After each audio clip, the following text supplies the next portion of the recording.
அஸ்ஸலாமு அலைக்கும் வரஹ்மத்துல்லாஹி வபரகாத்துஹு. வெல்கம் டு மை ஷாஸ்னவ் சேனல். ஹாய் ஃப்ரெண்ட்ஸ், எல்லாரும் எப்படி இருக்கிறீங்க? எல்லாரும் நல்லா இருக்கீங்கன்னு நம்புகிறேன். அல்ஹம்துலில்லாஹ். இன்றைக்கி வெஜிடபிள் பிரியாணி தான் செய்ய போகிறேன். வாங்க பார்க்கலாம். அதுக்கு தேவையான பொருள் 3 வெங்காயம், 2 தக்காளி, ஒரு பச்சை மிளகா, ஒரு கேரட்டு, ஒரு சின்ன கோப்பையில் பச்சை பட்டாணி எடுத்துருக்கிறேன்.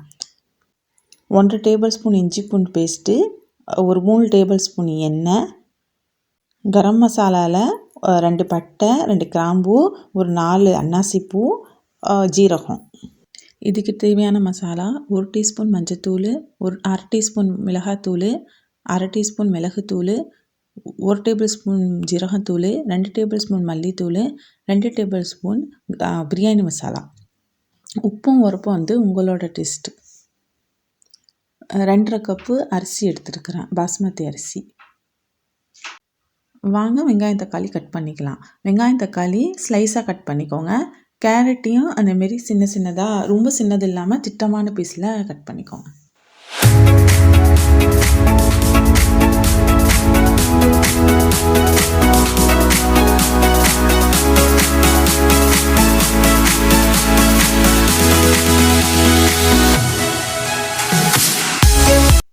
அடுப்பில் சட்டி வச்சதுக்கு பிறகு எண்ணெய் ஊற்றி, எண்ணெயோடு சேர்த்து 2 டேபிள் ஸ்பூன் கணக்காக நெய் சேர்த்துக்கோங்க. நெய் நல்லா சூடானதுக்கு பிறகு கரம் மசாலாவை சேர்த்துக்கோங்க. கரம் மசாலா லேசாக புரிஞ்சதுக்கு பிறகு வெங்காயத்தை சேர்த்து நல்லா வதக்குங்க, பொன்னிறமாக. கொஞ்சம் பொன்னிறமாக வதங்கினதுக்கப்புறம் இஞ்சி பூண்டு பேஸ்ட்டு, தக்காளி சேர்த்து நல்லா வதக்குங்க.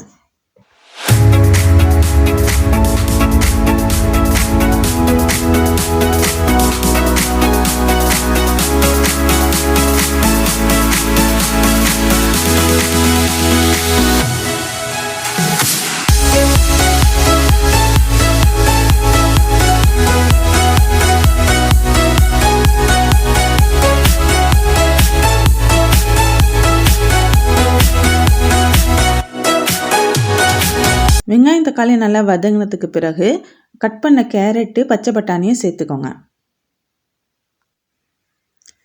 எடுத்து வச்ச மசாலாவை சேர்த்துக்கோங்க. சேர்த்து நல்லா மிக்ஸ் பண்ணிக்கோங்க. மிக்ஸ் பண்ணது பிறகு 2 கப்பு தயிர் சேர்த்துக்கோங்க. நான் தயிர் சொல்ல மறந்துட்டேன், நீங்கள் சேர்த்துக்கோங்க.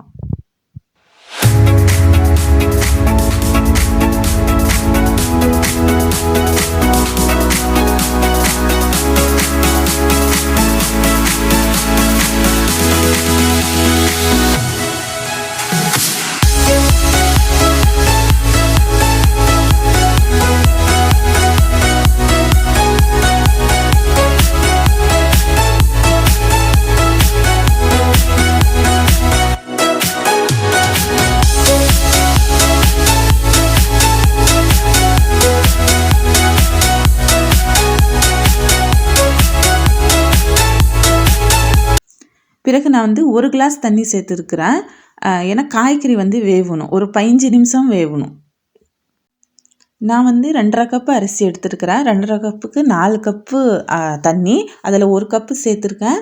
மீதி 3 கப்பு நல்லா காய்கறி வெந்ததுக்கு பிறகு அரிசி போடுறதுக்கு முன்னாடி தண்ணி, அந்த மீதி 3 கிளாஸ் தண்ணியை சேர்த்துட்டு உப்பு, லெமன், உரப்பு கரெக்டாக இருக்கான்னு அந்த நேரத்தில் பாருங்கள். உப்பு கொஞ்சம் தூக்கலாக இருந்தால் கரெக்டாக இருக்கும், ஏன்னா அரிசி நல்லா வெந்ததுக்கு பிறகு சரியாக வந்துடும். தண்ணி நல்லா கொதி வந்ததுக்கு பிறகு அரிசியை சேர்த்துக்கோங்க.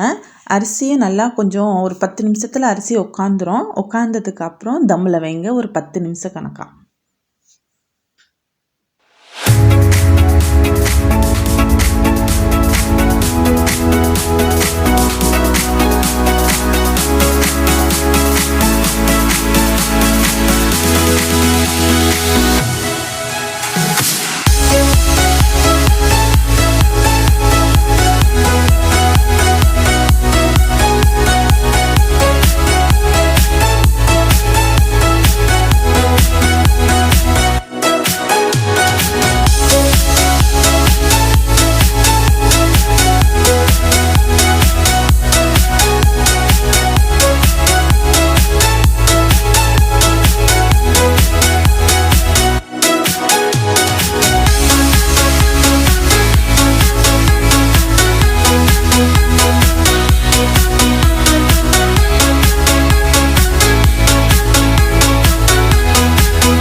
அவ்வளோதாங்க, வெஜிடபிள் பிரியாணி ரெடி. என்கிட்ட மல்லி இலை இல்லை, மல்லி இலை இருந்துச்சுன்னா தூவிட்டு நீங்கள் சர்வ் பண்ணிக்கலாம்.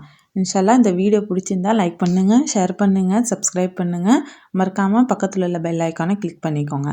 இன்ஷால்லா நெக்ஸ்ட் வீடியோவில் நெக்ஸ்ட் ரெசிபி கூட பார்க்கலாம். அஸ்ஸலாமு அலைக்கும் வரஹ்மத்துல்லாஹி வபரகாத்துஹு.